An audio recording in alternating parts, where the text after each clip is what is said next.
right, everyone. Ready for another installment of reading the Bible in chronological order? Because I am. Just let me organize a few things here.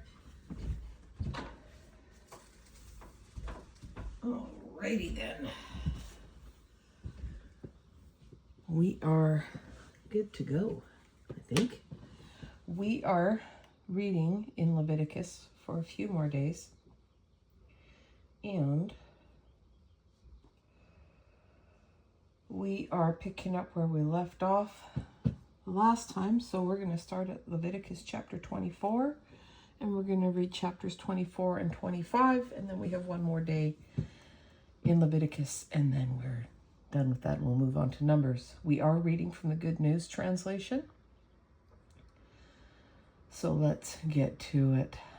Leviticus chapter 24, starting at verse 1 and going all the way through to the end of chapter 25. The Lord told Moses to give the following orders to the people of Israel. Bring pure olive oil of the finest quality for the lamps in the tent, so that a light might be kept burning regularly. Each evening Aaron shall light them and keep them burning until morning. There, in the Lord's presence, outside the curtain, in front of the covenant box, which is in the most holy place. This regulation is to be observed for all time to come, and Aaron shall take care of the lamps on the lampstand of pure gold and must see that they burn regularly in the Lord's presence.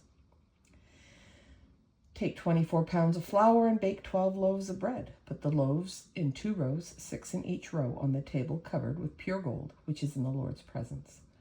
Put some pure incense on each row as a token food offering to the Lord to take the place of the bread. Every Sabbath, for all time to come, the bread must be placed in the presence of the Lord. This is Israel's duty forever. The bread belongs to Aaron and his descendants, and they shall eat it in a holy place, because this is a very holy part of the food offered to the Lord for the priests. There was a man whose father was an Egyptian and whose mother was an Israelite named Shilemeth, the daughter of Dibri from the tribe of Dan.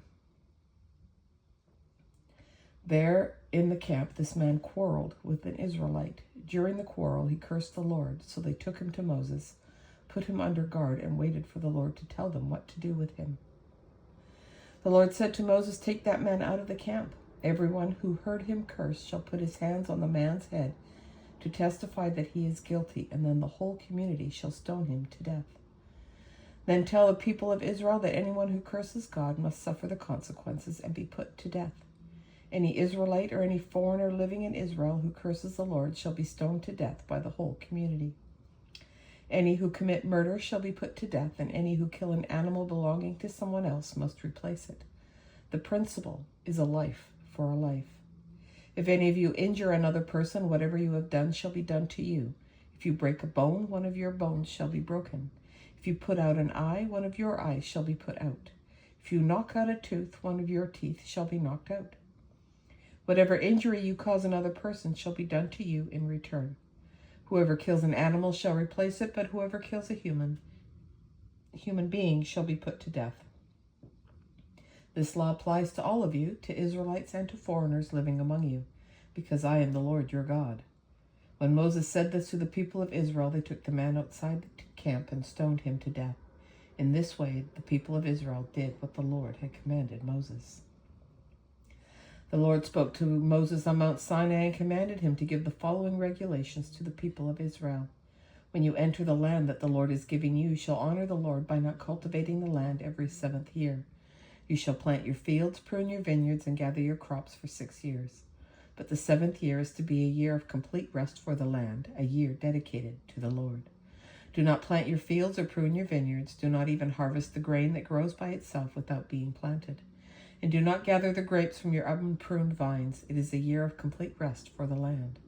Although the land has not been cultivated during that year, it will provide food for you, your slaves, your hired men, the foreigners living with you, your domestic animals, and the wild animals in your fields. Everything that it produces may be eaten. Count 7 times 7 years, a total of 49 years.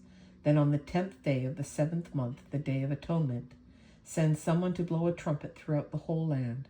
In this way you shall set the 50th year apart and proclaim freedom to all the inhabitants of the land.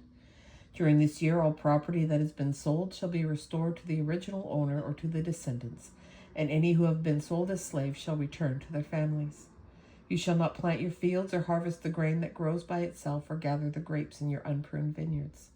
The whole year shall be sacred for you. You shall eat only what the fields produce themselves. In this year, all property that has been sold shall be restored to its original owner. So when you sell land to an Israelite or buy land, do not deal unfairly. The price is to be set according to the number of years the land can produce crops before the next year of restoration. If there are many years, the price shall be higher, but if there are only a few years, the price shall be lower, because what is being sold is the number of crops the land can produce. Do not cheat an Israelite, but obey the Lord your God. Obey all the Lord's laws and commands so that you may live safely in the land. The land will produce its crops, and you will have all you want to eat and will live in safety. But someone may ask what there will be to eat during the 7th year when no fields are planted and no crops gathered. The Lord will bless the land in the 6th year so that it will produce enough food for 2 years.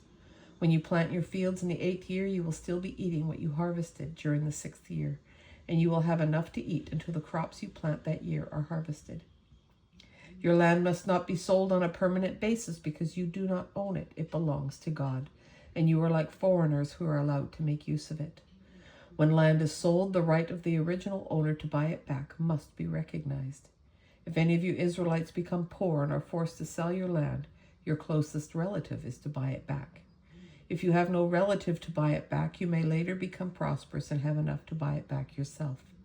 In that case, you must pay to the one who bought it a sum that will make up for the years remaining until the next year of restoration, when you would, in any event, recover your land.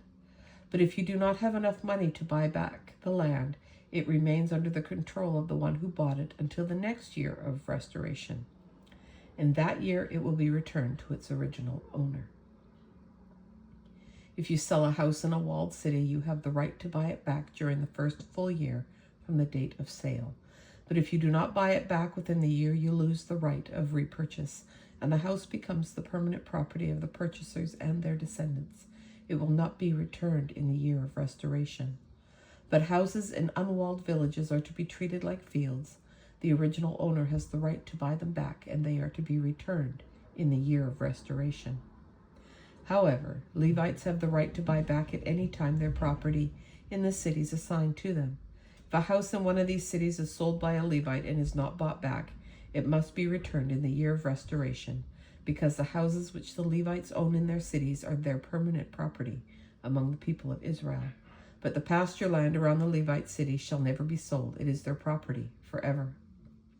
If any Israelites living near you become poor and cannot support themselves, you must provide for them as you would for a hired worker, so that they can continue to live near you.